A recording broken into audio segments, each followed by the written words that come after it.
Hello, and thank you for joining me today. In this video today, I will be discussing being single.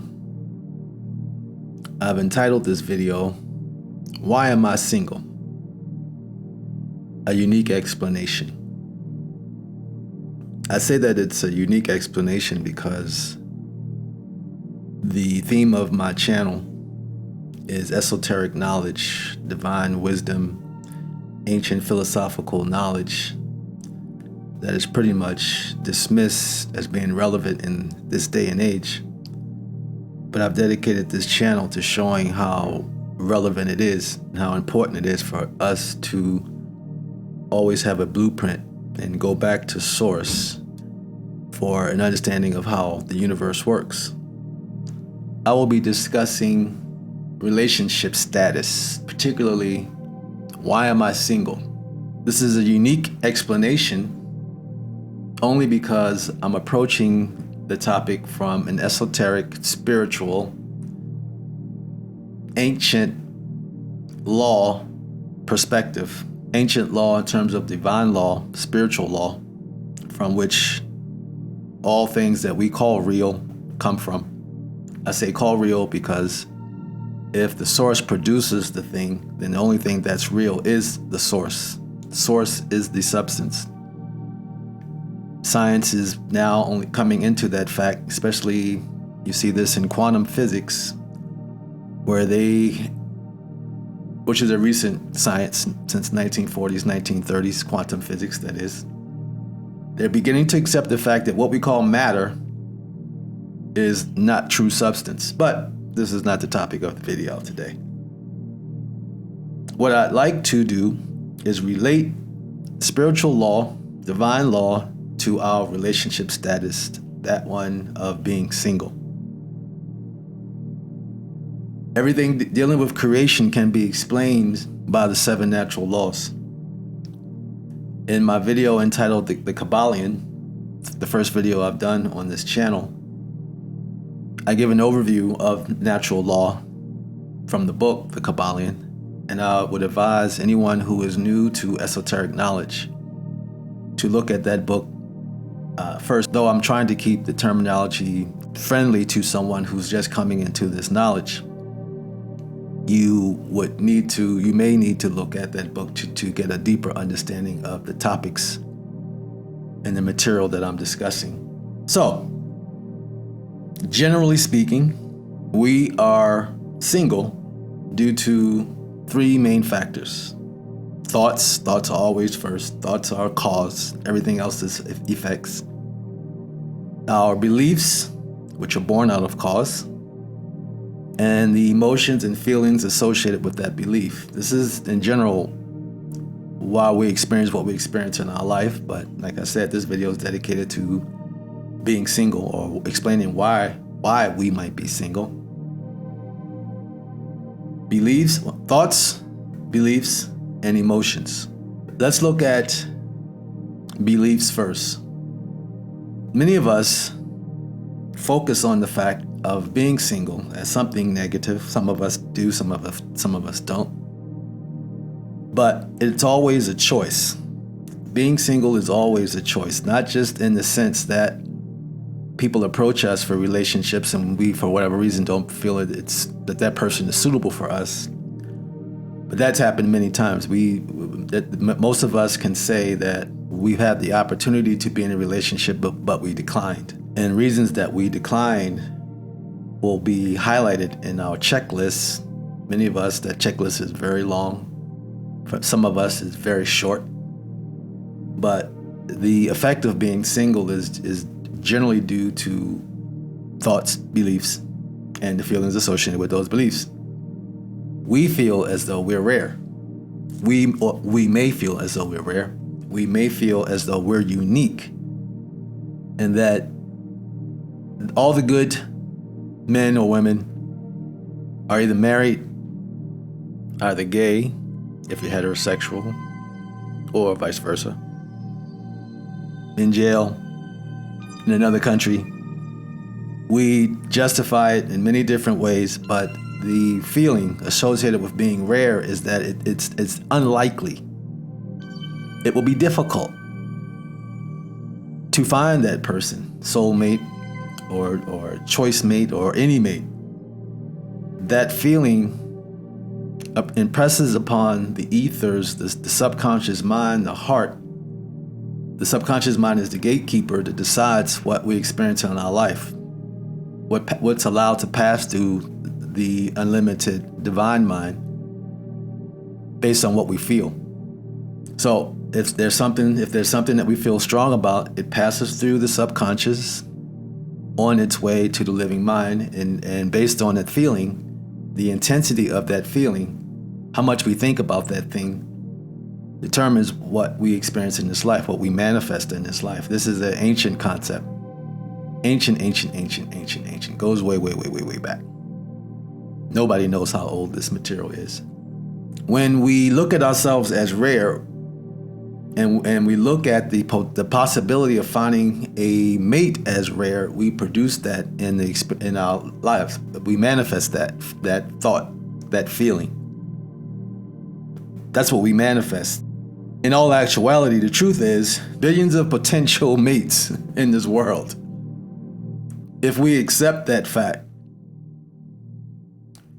But to discount the majority of the world's population as being unsuitable for us, we create a condition within our lives, and we can live in major cities surrounded by people. We create a condition where that rarity becomes reality. And the difficulty finding someone becomes a reality. Now, that's not to say that some of those people who approached you, who you knew were not suitable for you, that you should be in a relationship with those people. What I'm saying is that you can create a situation where you start with a belief that the person who's ideal for me are many. The persons that are ideal for me are many, and they are looking for me. And then the next step is to take forth some action to allow those people, that person, to find you or to manifest into your life. Okay, so that's belief number one. The idea of being unique, of being rare, and what that does to the subconscious mind. Just a little bit about the checklist. We all know what's suitable for us. We all know the person that's ideal for us. And what the checklist does is it gives power, and it puts passion behind the idea of being unique, and that only a certain type of person, based on whatever your criteria is, religion, height, appearance, family background, educational status, economic status, personal habits, personal hygiene standards. We can go down the list. And for many of us, the checklist is very long. And the length of the checklist is not what's the issue. The issue is the belief in how rare or how plentiful the person that we desire is. But having the checklist, and there's a subtle nuance of difference between having a checklist and knowing someone that's ideal for you, knowing what in your mind, who would be ideal for you, and then the feeling that's impressed on the subconscious mind. Because the feeling and having the checklist can be 180 degrees opposed to one another and cancel out you finding your mate. Now, I'll do my best to give you an example of this. Let's look at something that I've always said has been important to me. And I've always believed that I can be in a relationship with any woman, any mature woman, regardless of her culture, regardless of her religion, right? That pretty much opens the door for a lot, right? You would think, right? As long as, and here's the caveat, as long as she was open to growth, change in thinking, as long as she was open to growth and exposing herself to new ideas, things she may not have been exposed to in her past, with an open mind. You'd think that wouldn't be too much to ask, wouldn't you? Well, I did. And what happens is, now who would ever say, oh yeah, I'm not open to any change. I don't want my mind to grow. I'm not open to growth, personal growth. Like, whoever says that? No one ever says that. They may, can't say no one. So now you, based on that fact, based on that response, you may or I may get into that relationship believing that that person is open to growth. You find out once you get in, wait a minute, this person is not as open to growth as I thought. Or maybe they misinterpreted what I meant by open to growth meant. But now let's look at the esoteric effect of that thinking. The thinking of, as long as the person's open to growth and changing the current thinking and personal development. That creates another situation of rarity, because I would think that most people are comfortable in the way that they think. This is how I thought in the past, and it's also true now. Many people are comfortable in their patterns of thinking, their habitual thinking, and are not open to change that. Now, if everyone who was single was open to personal growth, if everyone was open to personal growth and understanding mind development, divine law, then everybody could be suitable for everyone. If we don't live in an if world. I can tell you that women who've approached me, that whenever it was obvious that they were stuck and grounded in their way of thinking that a relationship would not work, despite their objections. No, we're perfect for each other. No, can't you see that, we're a match made in heaven. Can't you see it? Can't you see it? But, and you may have experienced this too, there's no way that that relationship will work. We are different people. We're two different people, come from two different worlds, two different backgrounds. It's true and it's not true. We all come from the same place. And it is only because of our thinking, right? You remember I said that thinking it will always be the source. Divine thinking and our personal ego thinking. We limit not only ourselves in the divine world due to thinking, but also in the physical world, the world of seeing and touching, the world of sensing. We create a limit condition by saying, because who can deny the fact that when we dismiss someone as not being suitable for us, that it's based on our thoughts and it's based on our beliefs. Not about that person, but the thoughts and belief that we've established for ourselves. And that becomes the barrier to keep others outside. Now, I say all that to say that with that subtle change in the thinking, and that subtle change in the thinking is the belief that everyone is suitable for me. Everyone is connected to divine mind and within reason, right? And within reason is putting up another barrier. Within reason, everyone is suitable for me, regardless of race, regardless of religion, and all the other qualities on the checklist. And we have to be careful. And I'm not saying that you should not have a checklist. What I'm saying is that you can create the ideal person. You can create the attraction by your thoughts. Now, most of you have seen that movie, The Law of Attraction, that if you just believe and what you think, you attract. That's not law of attraction. That's divine law. That can be explained in the 7 natural laws. All other laws are born from those 7. And please watch the Kabbalion video that I've done for more explanation on that.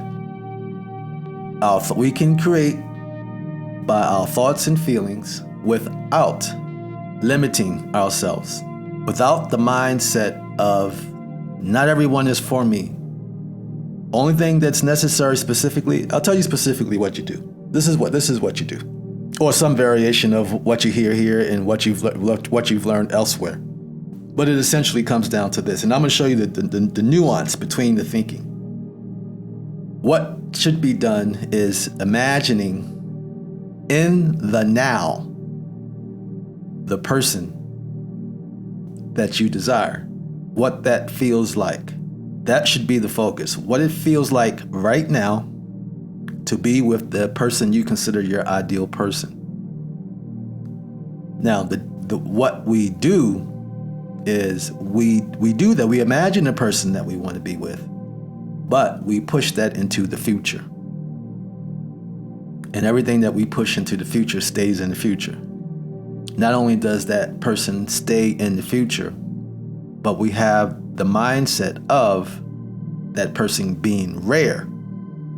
Now, if we can eliminate all the negativity associated with our ideal person, the person comes to us. And as always, there's some action that needs to take place on our part for that to happen. Even during a lockdown, even during a quarantine, there's some action that needs to take place on your part for mental creations to manifest in the physical world. That's the law of gender. Law of gender says there's a gestation period between, well, first it says that male and female energy in the universe, and that the union of that energy produces some effect in the physical world. Because male and female energy is not a physical thing. It's a vibration. Law of vibration is also one of the 7 laws. The law of gender says there's a gestation period between the insemination or the union of male and female energy. There's a gestation period for that thing to come into the physical world. The subconscious mind only recognizes now as reality, what you're thinking now. There is no future. With divine mind, with universal law, there is no future, there is no past. There's only now. Some of us have put a timeline and a deadline on finding our mate. And once we pass that deadline, oh man, the stress and the tension level picks up by the day. Because there's a belief that I'm getting older. The older I get, the less attractive I'll be to someone else. I'm past my deadline. And passing that deadline is the result of placing our goals and our ideals, for many of us, by placing that thing in the future and not looking at it as something that we have already in the now. Do you see what I mean by having thoughts that are 180 degrees opposed, thoughts and feelings that are 180 degrees opposed to one another, that have the effect of canceling out our desire? If we could eliminate the negativity, our ideal person can flow through, can come through, can manifest. So, what's the remedy? In a nutshell, it's important for us to identify all those negative feelings that we have, eliminate those, and focus and maintain the thinking of that ideal person in the now. Be strong. If you watch my video on the 12 disciplines of mind, and I'm doing a whole series on that, it's not complete yet, but I have a general overview and I apply it to wealth. But you can apply the 12 disciplines of mind, also an ancient philosophical, spiritual tool for manifesting and for living the lives that we want. The first discipline of mind is hearing correctly. Self-talk. What you say to yourself. That has to be mastered, because we're telling ourselves things that are canceling out, that are 180 degrees opposed to what we want. So the first discipline to master is to control the self-talk. The second discipline of mind is courage. And the reason that it's second is because you have to have a lot of strength and courage to believe that you thinking about the ideal person, that person will come into your life. There's nothing that requires your strength more than the courage to believe that what you're thinking you will achieve, but you do it every day. Even something as simple as making dinner. You have the thought, you tell yourself without doubt, I'm going to make dinner and this is what I'm going to have. And you have the courage and faith to believe that it will be done. There's no question, there's no doubt. That's the courage and that's the faith that you need to have with regard to any goal, not only finding a mate.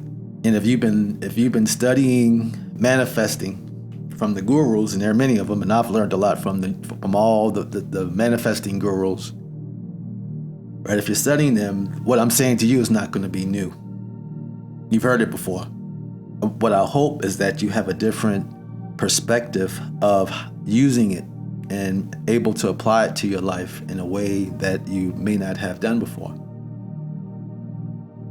Now, the title of this video is Why Am I Single? A Unique Explanation. Even in the title, I've made the choice to separate this video from all the others that are out there by calling it a unique explanation. And it was kind of a play on words, because I'm talking about the feeling, the idea of uniqueness, and how that idea of uniqueness separates you from the thing that you want. The idea, the self-talk that we should be having is one of that which we desire without separating ourselves. Now, I may need to do another video on this because this is pretty deep. This is a deep subject. And if you, like I said, if you haven't been studying esoteric knowledge and wisdom before, what I'm saying may seem out of this world. I've introduced people to the Kabbalion, and even though it's a simple read, even though it's a really simple book, nothing complex in it, in terms of words, the subject matter it took me 2 years just to get a grasp for what was being said. And like I said, it's not because the wording is difficult. The concept, the philosophical way of thinking was so different from what I was used to thinking. And it took me about 20 years to be able to live by the universal laws and see them in action and see them in work and see the proof. So I don't want to keep this video. I don't want to make this video too long and keep you too long. I'll do a follow-up. Thank you for watching. Thank you for listening. Enjoy your day.